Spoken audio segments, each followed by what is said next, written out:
நேற்று பஸ்ஸில் பார்த்திங்கன்னா ஒரு ப்ரைவேட் பஸ்ஸில் ஏறினேன். கண்டக்டர் பின்னாடி உட்காந்துருந்தான். பின்னாடி வந்துட்டு டிக்கெட் எடுத்துகிட்டு இருந்தான். நானும் சரி ஒவ்வொரு சீட்டாக வந்து கேட்பாங்கல்ல ப்ரைவேட் பஸ்ஸில்னு நினச்சி நானும் கையில் ரூபாயை வச்சுட்டு ஃபோன் பார்க்க ஆரம்பிச்சிட்டேன். பார்த்தா நான் இறங்குற இடத்துக்கு கொஞ்சம் தூரம் ஒரு 3 ஸ்டாப்புக்கு முன்னாடி இப்படி பார்த்துட்டு என்னடா இன்னும் இந்த கண்டக்டரை காணா, கையில் ரூபாயை வச்சுட்டு திரும்பினா நின்றுட்டு இருந்தான். நான் போகிற ஊரை சொல்லி டிக்கெட் எடுத்து இவ்வளோ நேரம் நான் கத்துனேன் கேட்கலையா அப்படின்னா.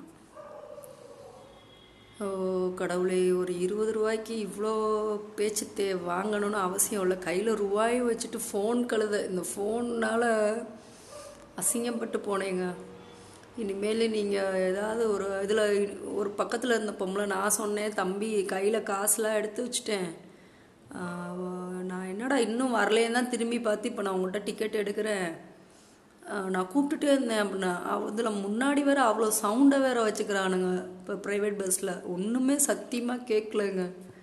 இனிமேல் டிக்கெட் எடுக்காமல் இந்த ஃபோனு எந்த ஒரு கவனமுமே சிதறாமல் பார்த்துக்கணும். அவன் வாசலில் தொங்கிக்கிட்டே டிக்கெட்டு வாங்குவான்னு எனக்கு என்னங்க தெரியும். ரொம்ப அதில் பக்கத்தில் இருந்த பொம்பளை வேற ஏற்றி விட்றா, அவாட்டுக்கு ஏற்றி விட்றா.